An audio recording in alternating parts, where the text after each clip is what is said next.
Hermanos, el poder de la resurrección es un conocimiento revelado. Quiere decir que solo Dios tiene ese poder de revelar en nuestro interior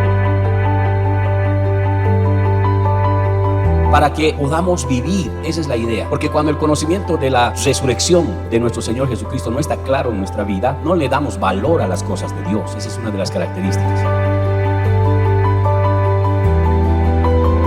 Pero he conocido el poder de la resurrección, he entendido, dice, el poder revelado de Dios, y he llegado a la conclusión, dice, de que todo lo que antes consideraba de valor, para mí ya es una basura, dice.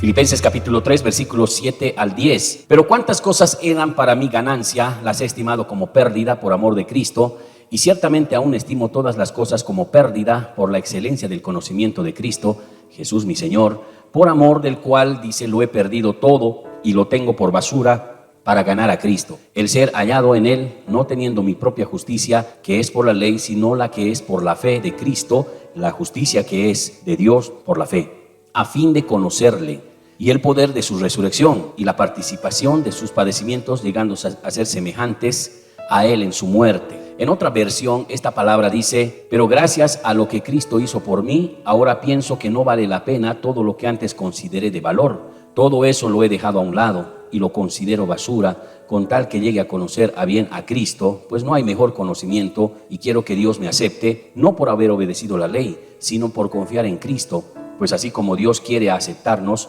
por eso lo único que deseo, dice Pablo, es conocer a Cristo, es decir, sentir el poder de su resurrección, sufrir como Él sufrió y aún morir como Él murió, y espero que Dios me conceda resucitar de los muertos. Hermanos, el apóstol Pablo en este mensaje claramente está revelando sus deseos de conocer a Dios. A pesar de lo que él ya tenía, cierto conocimiento, todavía quería conocer más al Señor. ¿Y cómo se entiende este conocimiento? No solamente es lo intelectual o la letra muerta. Él quería conocer el poder de su resurrección, para también él poder resucitar al final. Lo que ahora me interesa, dice Pablo, es el conocimiento revelado de Dios, porque si el Señor me muestra en mi interior, entonces voy a resucitar. Y está hablando no solo de cuando muera, sino va a vivir, hermano. Va a estar con esperanza, con fe, porque un creyente cuando tiene esperanza, fe, hermanos, está vivo.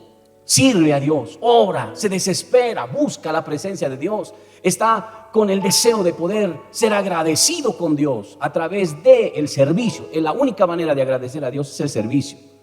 No es solo decir gracias, Señor. Dios desea servicio, quiere decir que hagas algo en favor de Él, así como Él ha hecho por nosotros. Esa es la garantía. Entonces nosotros nos ponemos a pensar, hermanos, estamos vivos. La iglesia tiene que ponerse a pensar, ¿está viva? ¿O es que ha entrado una decadencia, una depresión y hasta está pensando en que el camino del Señor es tan malo y tan terrible? Porque a ese punto vamos a llegar proféticamente. La Biblia dice que en los postreros días el amor de muchos se va a enfriar. La Biblia dice que antes de la venida del Señor va a haber un pueblo que va a empezar a entrar en decadencia, va a empezar a cambiar el valor de las cosas y poco a poco va a ir retrocediendo, es bíblico. Y va a llegar el punto donde esas personas, hermanos, no van a sentir ni siquiera que la venida del Señor llegó, porque se habrán quedado, y eso va a ser terrible. Por eso tenemos que tener vida, y Pablo dice, ese es el poder de la resurrección, el poder de la vida. Debemos estar vivos, anhelando el conocimiento de Dios, deseando ser transformados por ese poder glorioso de Dios. Hermanos, la vida no termina con la muerte. El Señor nos promete vida eterna. Recuerden ustedes en la Biblia, en el libro de 1 Juan capítulo 5 versículo 11 y 12, dice, y este es el testimonio que Dios nos ha dado, vida eterna, y esta vida está en su Hijo. 12, el que tiene al Hijo tiene la vida, y el que no tiene al Hijo de Dios no tiene la vida. Hermano, ¿qué significa tener al Hijo para tener vida eterna? Significa lo que el Señor dijo, el que está en mí y mis palabras permanecen en ustedes, entonces serán salvos, serán bendecidos. El Padre y yo vendremos a morar. El que me ama, mi palabra guarda. Si me amáis, guardad mis mandamientos. Hermanos, el permanecer en Dios, el tener al Hijo, tiene que ver con esa transformación, ese cambio, esa vida que Él nos ofrece. No es solo la experiencia de haber recibido un día a Jesús y haberse bautizado. ¿Sabe qué es lo que va a probar nuestra fe con los años? Es el tiempo. Dice la Biblia, los que perseveran hasta el final, esos serán salvos. Y estamos hablando de la salvación. Hermanos, que muy pronto se acerca a nosotros. Están más cerca de lo que ustedes creen. Y créanme que deben estar listos, deben estar preparados. Eso es tener a Jesús. Juan 3:36 también lo dice. de la siguiente manera: el que cree en el Hijo tiene vida eterna, pero el que rehúsa creer en el Hijo no verá la vida, sino que la ira de Dios está sobre él. Hermanos, rehusar creer en el Hijo es rehusar estar en sus palabras, la palabra de Dios, no aceptarla, como los mismos fariseos decían: este por Belcebú hace las cosas, por el príncipe de los demonios. Estaban rechazando la obra de Dios, estaban negando la obra de Dios. Y una manera de negar la obra de Dios, hermanos, es no creer en lo que se está haciendo. Si yo no creo que se van a salvar, yo no puedo predicarle. Si yo no creo que Dios tiene vida eterna, hermano, no me voy a preocupar por la vida eterna. Entonces uno termina estando muerto espiritualmente. Aunque, como dice Apocalipsis, tienes nombre de que vives, pero estás muerto, dice el Señor. Por eso dice: arréglalo pronto, alista las cosas que están para morir, levántate otra vez, dijo. Es la palabra de Dios que nos habla, hermanos. Y esta es una tremenda verdad, hermanos queridos. Ahora, si Cristo resucitó, tienen que saber que nosotros también resucitaremos. Si Cristo venció, también nosotros venceremos. Esto a través del poder de la resurrección. Nosotros un día también nos levantaremos como Él, porque estaremos vivos. El creyente no muere, hermanos. Estando en vida, manifiesta vida espiritual, y cuando muere físicamente, continúa su vida al lado del Señor. Hace muchos años atrás, un domingo de madrugada, más o menos como hoy, el Señor Jesús resucitó de entre los muertos. Él se levantó. Después se apareció resucitado a muchos de sus discípulos. Se mostró resucitado a mucha gente, aproximadamente unas 500 personas después. ¿Y cuál era el propósito de mostrarse resucitado? Era de presentarse para confirmarles en la fe, dice, para poder delegarles de paso la gran comisión. Por 40 días Él estuvo caminando después de su resurrección. Y cuando leemos el pasaje de Filipenses, capítulo 3, versos 7 al 10, hermanos, tienen que saber que hay algo importante. Cada uno de nosotros debe conocer ese poder de la resurrección. Debe ser parte de eso. Debe preocuparse, hermanos, por tener vida en su vida a través de Cristo. Eso es una responsabilidad personal. Ya cada uno, después de haber recibido al Señor, necesita avivar su corazón, hermano. Pero veamos un poco acerca de la resurrección, como estamos celebrando esta mañana la resurrección de Cristo. Algunos aspectos de la resurrección. Miren ustedes, primero quisiera hablar sobre el hecho de la resurrección de Jesucristo. Jesucristo resucitó, hermanos, y esto es un hecho comprobado. La resurrección de Jesucristo es un hecho comprobado y necesitamos entenderlo bien, porque si Él resucitó, nosotros también lo haremos. Bueno, aunque existen algunas personas que dicen que Jesucristo no resucitó. ¿Por qué nos resucitó? Porque en realidad no murió, dicen, ¿no? Y hay algunas teorías por ahí que se mueven, como por ejemplo esa teoría de que Él se hizo el muerto. No resucitó. Él no estaba muerto, ¿no? Se levantó fácilmente, se salió de la tumba, ¿no? Entonces imagínense, hay gente que puede todavía creer estas cosas, hermano. Otros dicen que las mujeres se equivocaron de tumba y que no fue la tumba de Jesús donde se hizo tanta bulla, así que en realidad Jesús estaba en otra. Pero si esas mujeres se equivocaron de tumba, tendríamos que pensar de que también los fariseos se equivocaron de tumba, también los soldados romanos se equivocaron de tumba, todos sus discípulos se equivocaron de tumba, y también las autoridades romanas. Por lo tanto, ¿será verdad que no era la tumba de Jesús? Parece muy descabellado esto. Otras personas dicen, hermanos, que Él sufrió un desmayo y que no murió en realidad. Ahí estando en la tumba, Él se levantó porque se había desmayado. Y luego de levantarse, pues fácilmente recorrió la piedra y salió, ¿no? Y se fue. Pero ¿qué hay de los soldados que estaban ahí, esa guardia, verdad? Entonces hay ideas descabelladas, hermano. Otros afirman de que no. Esos que dicen que vieron a Jesús después de muerto estaban alucinando. Así que no era verdad eso. Pero si estaban alucinando esos de los discípulos, tendríamos que pensar que también estaban alucinando aquellos otros que los vieron. La Biblia dice que son 500 personas las que vieron a Jesús resucitado y que presenciaron ese milagro de la ascensión, cuando Jesús se fue arriba. Entonces hay personas que piensan de esta manera, hermanos. Es más, los del camino de Maús estuvieron hablando con Jesús resucitado, y aunque ellos no sabían que era Jesús, pero estaban hablando con Él. Después se descubre a ellos. Imagínense, Jesús había resucitado, hermanos. Ahora, finalmente, cómo los fariseos entonces, como dice la escritura, pagaron a las personas que estaban ahí, a los soldados, para que puedan decir que Jesús no ha resucitado y de que él simplemente fue robado por sus discípulos, ¿no? Y ellos organizaron, ¿no? Cubrieron a los soldados que habían estado hablando que habían resucitado, y entonces, pues, hermano, se divulgó, dice, esa noticia por todo ese lugar. Yo no se puede pensar, ¿será? ¿No? La gente por eso ha quedado en duda, de ahí salen esas dudas de repente. Yo creo que Jesús ha resucitado de entre los muertos, hermanos. Ha vencido a la muerte. Se levantó, resucitó. Pero para comprobar la resurrección de Jesucristo, nosotros debemos comprobar su muerte. Realmente la Biblia dice que murió. Realmente la Biblia dice que estaba ya sin vida. La Biblia lo dice. Bueno, sí lo dice la Biblia. Vamos a observar un poco acerca de la veracidad de la muerte de Jesús. Juan capítulo 19, versículo 34. Dice la Biblia: pero uno de los soldados le abrió el costado con una lanza y al instante salió sangre y agua. Una de las evidencias de la muerte del Señor Jesucristo fue justamente cuando él derramó toda la sangre que tenía. El hombre estaba muerto, porque la Biblia dice que con una lanza salió, hermanos, agua. ¿Qué es salir agua? Y era líquido. Bueno, había derramado sangre el Señor. Desde el momento que lo apresaron, lo golpearon, derramó sangre. El momento que le pusieron la corona de espinas, derramó sangre.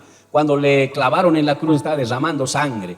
Y todo ese periodo de tiempo estaba chorreando de sangre. Desde las 9 de la mañana que empezó su martirio, 12 del mediodía que lo crucificaron, 3 de la tarde que él está muriendo en la cruz del Calvario, estaba derramando su sangre. Prácticamente estaba debilitado.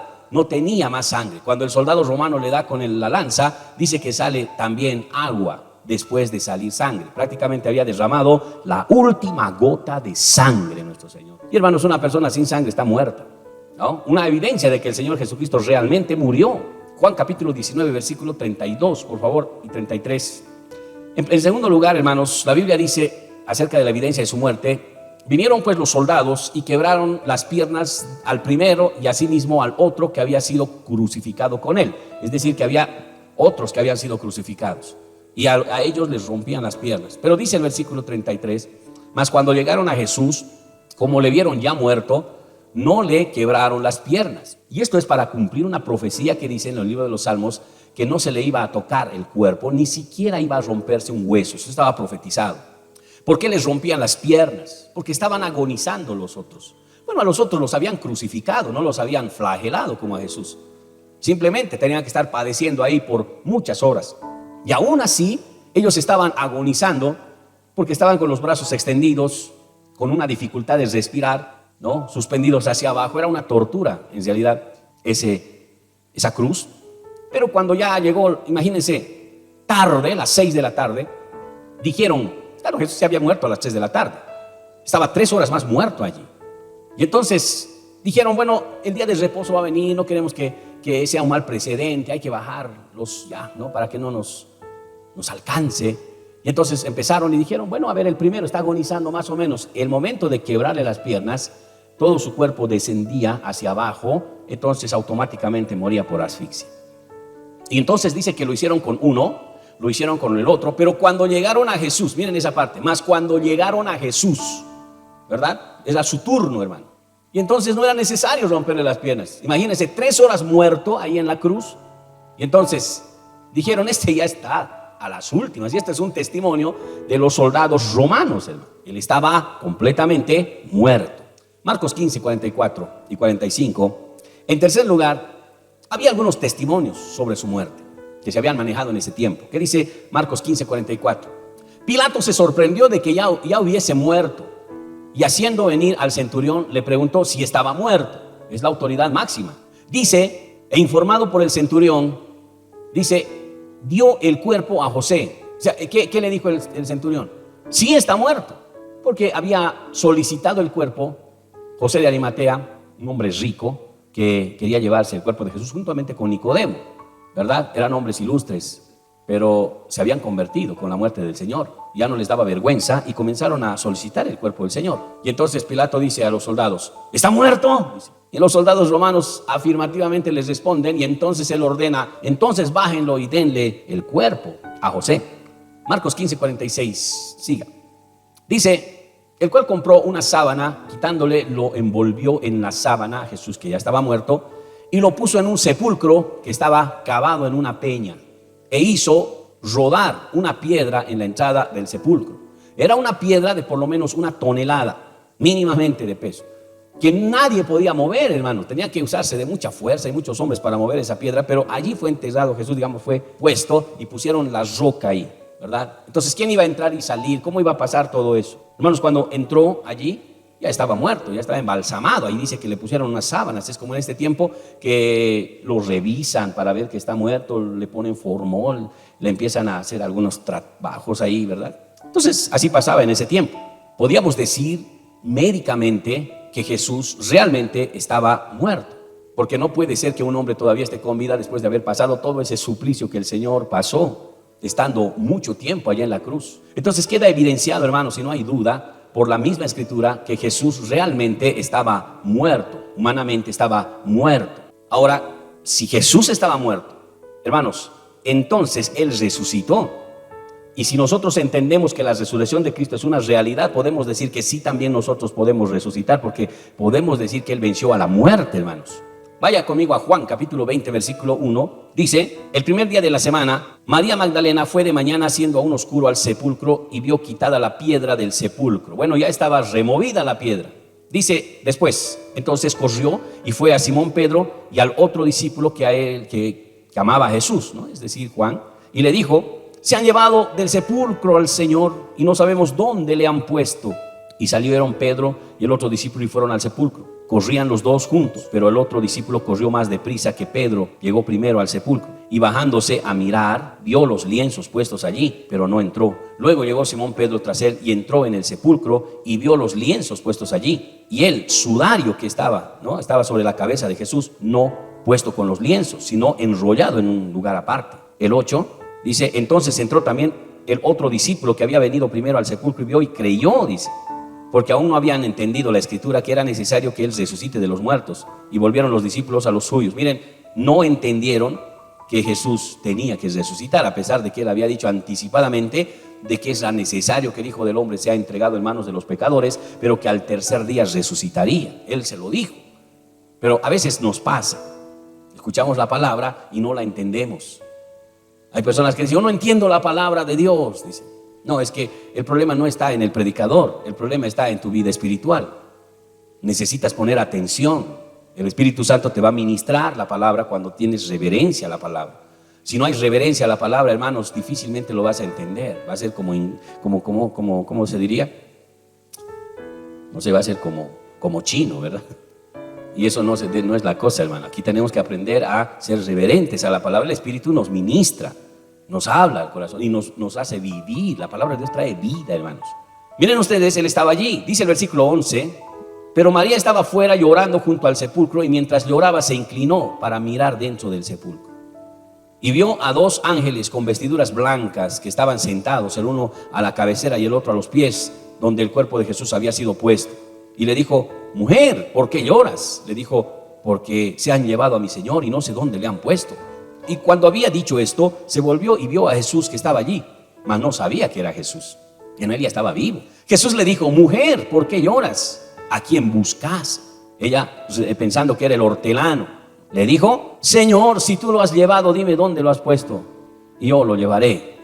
Jesús le dijo: María. Volviéndose ella, le dijo: Raboní, que también quiere decir maestro. Jesús le dijo: no me toques, porque aún no he subido a mi Padre, mas ve a mis hermanos y diles: subo a mi Padre, a vuestro Padre, a mi Dios y a vuestro Dios. Dice. Miren qué tremendo. Entonces fue María Magdalena para dar a los discípulos las nuevas de que había visto al Señor vivo, hermanos, y que le había dicho estas cosas. Dice el 19: cuando llegó la noche de aquel mismo día, el primer día de la semana, que es domingo, estando las puertas cerradas. Miren cómo declara y afirma que las puertas estaban cerradas en el lugar donde los discípulos estaban reunidos por miedo a los judíos. Vino Jesús y puesto en pie les dijo: paz a vosotros. Al parecer Jesús traspasó las puertas, no golpeó ni se abrieron. Las puertas estaban cerradas y Él ya gozaba de un cuerpo glorificado, y ese cuerpo que traspasa lo material entró directamente diciendo: paz a vosotros, ¿no? Esa es la idea. Y dice el versículo 20: y cuando les hubo dicho esto, les mostró las manos y el costado, ¿no? Y los discípulos se regocijaron viendo al Señor. Mire cómo está declarando Juan todo lo que está pasando. Entonces Jesús les dijo otra vez: pasa a vosotros como me envió el Padre, así también yo os envío. Y ahí está la gran comisión, delegarles, ¿no? El gran mandamiento. Y habiendo dicho esto, sopló y dijo: recibid al Espíritu Santo. Y a quien remitieres los pecados, les serán remitidos, y a los que los retuvieres, les serán retenidos. Les dio ya la autoridad, les delegó, se podía decir, para que ellos puedan llevar el mensaje de la palabra a partir de ese momento. Esto significa la gran comisión, cuando dijo: ir por todo el mundo y predicar el evangelio. Cuando subió en Hechos 1:18 arriba, hermanos, y todos lo vieron. Entonces está claro que nuestro Señor Jesucristo, hermanos, estaba vivo, había resucitado, lo habían visto muchos. Y ahí están los hechos de estas personas que de algún modo vieron a nuestro Señor. En el libro de Mateo capítulo 27, versículo 62, dice así: al día siguiente, que es después de la preparación, se reunieron los principales sacerdotes y los fariseos ante Pilato, diciendo: Señor, nos acordamos. Miren estos fariseos que ya tenían esa concepción, ¿no? Querían cuidar todo.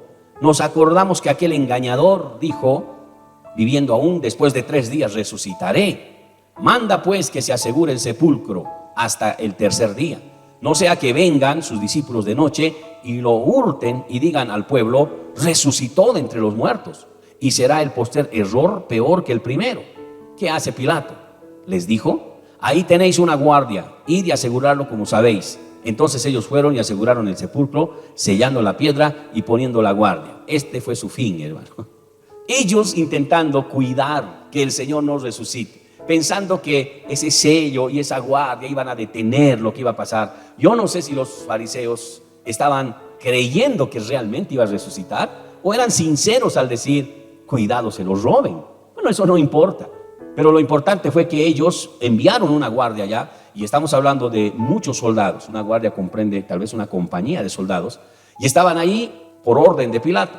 Un guardia tiene que ser siempre responsable, hermanos, de la misión que tiene, y su misión era resguardar, cuidar y mirar la tumba, que nada pueda pasar, hermano.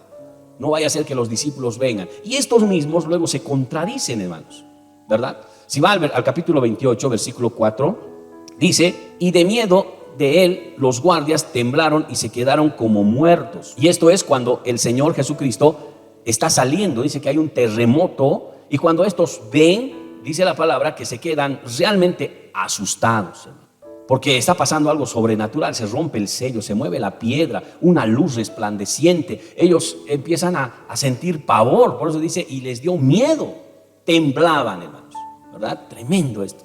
Y cuando pasó esto y el Señor se levantó, resucitó de entre los muertos, en el capítulo 28, sí, más abajito en el versículo 11, los mismos guardias dijeron esto: mientras ellas iban, he aquí, uno de la guardia fueron a la ciudad y dieron aviso a los principales sacerdotes de todas las cosas que había acontecido. O sea, les contaron lo que había pasado. Y reunidos con los ancianos y habiendo, dice, consejo, dieron mucho dinero a los soldados. Uy, que eso es corrupción. Diciendo: decid vosotros, sus discípulos vinieron. Y en lo que estaban afirmando, eso mismo terminan haciendo al final. Sus discípulos vinieron de noche y lo hurtaron, estando nosotros dormidos. Qué tremendo. Decirle a un guardia: hazte el dormido, te vamos a pagar. Como que no cumples tu responsabilidad. Y los discípulos, claro, gente armada, gente con experiencia, ha venido y de repente se lo han robado, han movido esa piedra tan pesada, y nosotros un sueño bien profundo, ¿no? Y han hecho bulla al romper el sello, y nosotros durmiendo, ¿no? Y haciendo bulla se sacaron el cuerpo de Jesús, y nosotros todavía durmiendo, ¿no? Esa es la idea que están proponiendo los fariseos. Y luego, claro, corre el dinero. Versículo 14: si esto lo oyeren el gobernador, ¿no?, nosotros le persuadiremos y os pondremos a salvo. En otras palabras, bueno, con el gobernador no te preocupes, nos vamos a nosotros a entender con él, y no se preocupen porque nada les va a pasar. Y seguro ellos tenían ese pensamiento, ¿no?, de presionar al gobernador. Si tú no obedeces, te vamos a poner contra el César, como lo dijeron anteriormente. Así que tienes que favorecernos. Y Pilato tuvo que crucificar a Jesús para no tener problemas con el César. Y aquí posiblemente sea la misma presión.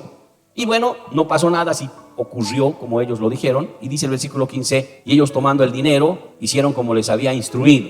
El dinero siempre manda, ¿no? Algunos dicen: por dinero baila el mono, han dicho. Pero el dinero, hermanos, hace callar a la gente, ¿o no?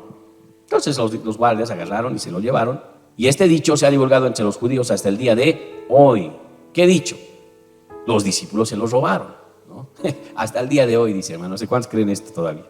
Pero qué cosa tan terrible, ¿no? Pero ya él no importa, él estaba vivo, se había mostrado a mucha gente, ya estaba hablando. Mire, lo último, en esos 40 días se mostró a sus discípulos, se mostró a Tomás y se mostró a María, a varios de sus familiares, y creemos que allí también en una charla familiar se convierte Jacob, su hermano, ¿no? No dice la escritura cómo pasa, pero dice que el incrédulo Jacob, que al final le decías, deberías mostrarte a tus discípulos, a la gente, si quieres ser el hijo de Dios, se burlaba cuando él estaba vivo. Pero en una de esas charlas al parecer se convierte, porque después ya aparece como un líder en la iglesia, juntamente con Juan y con Pedro. Dice que Jacobo estaba ahí liderizando, ¿no?, todo lo que era la iglesia, porque Jacobo termina tomando la decisión final en el concilio de Juan capítulo 15. Y Pablo, cuando se convierte, dice: yo fui a visitar a los discípulos y no encontré a ninguno, solo a Jacobo, el hermano del Señor, dice, ¿verdad? Entonces ya estaba ahí como un líder bien puesto Jacobo. 1 Corintios 15:4, estos fueron los últimos que vieron a Jesús resucitado, y prácticamente en sus últimos días de resucitado, en esos 40 días, y que fue sepultado y que resucitó el tercer día conforme a las escrituras, y que apareció a Cefas, a Pedro, y ahí está quien desapareció, ¿no? Después a los 12. Después apareció a más de ¿cuántas personas? 500. Mire, 500 personas vieron a Jesús resucitado. Dice: hermanos a la vez, de los cuales muchos viven aún y otros ya han muerto. Después, miren ustedes, se apareció a Jacob. Ahí está. Después de todos los apóstoles. Y ahí está donde se convierte Jacob. Y el último de todos, miren, dice Pablo, como un abortivo me apareció a mí, dice. Porque yo soy el más pequeño de los apóstoles, que no soy digno de ser llamado apóstol, porque perseguía a la iglesia de Dios. Y cuando Pablo cuenta su testimonio, dice: a mí también se me apareció, pero ya después. Y estamos hablando cuando ya Jesús se le aparece en el caballo, cuando él está yendo a Damasco. Ahí es donde le habla y le dice: ¿por qué me persigues, Saulo? Se le apareció, y él dice: también yo vi al Señor. Bueno, queridos hermanos, qué tremendo pensar de que nuestro Señor no solamente murió en la cruz, pero bien muerto, venció a la muerte y luego resucitó con pruebas indubitables, testimonios claros de la resurrección de Jesús. Y ese es un hecho que todo creyente tiene que saber, hermano, y no puede dejar de lado todo esto. Nosotros somos también la garantía, hermanos, de que nuestro Señor resucitó, porque lo hemos experimentado. Mire, más abajo en 1 Corintios 15, los versículos 12, más abajo dice lo siguiente: pero si se predica a Cristo que resucitó de los muertos, ¿cómo dicen algunos entre vosotros que no hay resurrección de muertos? Porque si no hay resurrección de muertos, tampoco Cristo resucitó. Y si Cristo no resucitó, vana es entonces vuestra predicación, vana es también vuestra fe. Somos hallados falsos testigos de Dios, porque hemos testificado de Dios que Él resucitó, dice, a Cristo, al cual no resucitó, si en verdad los muertos no resucitan. Porque si los muertos no resucitan, tampoco Cristo resucitó. Y si Cristo no resucitó, vuestra fe es vana y aún estáis en vuestros pecados. Entonces también los que duermen, o sea, los que murieron con Cristo, perecieron. Si en esta vida somos esperando en Cristo, o sea, los más dignos de conmiseración de todos los hombres, dice: si en esta vida solamente esperamos en eso, en Cristo, que nos resucitó, damos pena a la humanidad, está diciendo. Y el verso 20, Pablo afirma diciendo que: mas ahora Cristo ha resucitado de los muertos, primicia de los que durmieron es hecho. Qué tremendo. Hermanos queridos, ¿qué es lo que nos está diciendo? Está evidenciando en nosotros. Miren, si Jesús resucitó, realmente estamos vivos, estamos en la fe. Si tenemos la promesa de Cristo en nosotros, hermanos, en ese conocimiento revelado, entonces como resultado vamos a tener avivamiento, vamos a emocionarnos, vamos a entender que la vida no termina con mi muerte, hay otra vida más. Y de que, hermanos, un día estaremos al lado de Jesús, de que Él también está vivo, y de que podremos ver a nuestros hermanos y amistades y tal vez parientes que se han muerto con Cristo. Los podremos ver. Mire qué cosa significa la resurrección de Cristo. Si alguien de la iglesia se muere, se va con el Señor, y cuando yo me muera, me encontraré con Él. Si mi madre murió, mis hijos murieron, de repente mis padres lo hicieron en Cristo, está diciendo que jamás voy a apartarme. Un día estaré con ellos y los veré. Porque Cristo resucitó, yo también resucitaré.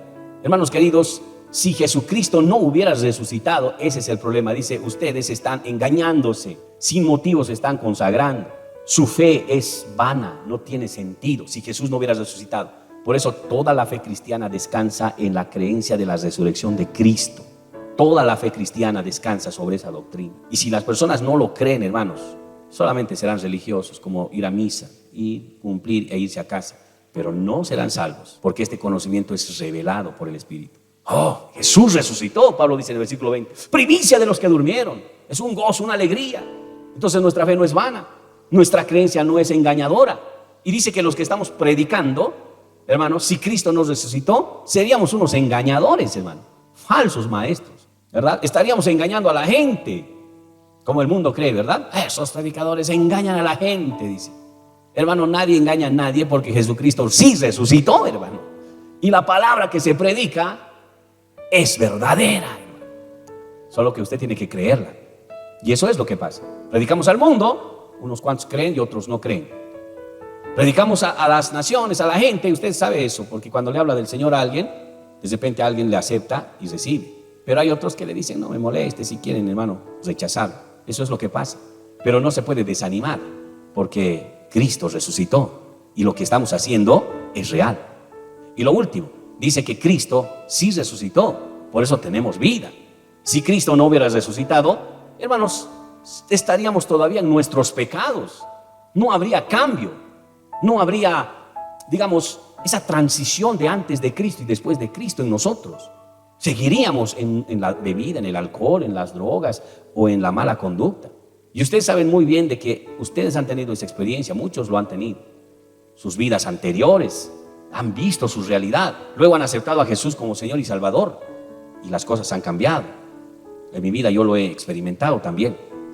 Ese hecho de la resurrección de Cristo en mi vida ha sido revelado porque he cambiado. He dejado atrás las cosas que no eran buenas y seguimos cambiando. ¿Por qué seguimos cambiando? Porque Jesús ha resucitado. Y seguimos adelante, hermanos, yendo a esa esperanza viva. Jesús, hermanos queridos, está vivo, está aquí con nosotros. Y esa es la razón por la cual estamos aquí. Simplemente es esa la razón. Esa es la motivación. La motivación no es aquí cantar, danzar, lucirse. Aquí no es la motivación esa. La motivación es que mi Jesús está aquí y por eso yo estoy yendo. Mi Jesús está aquí y por eso yo tengo que ir a buscarle.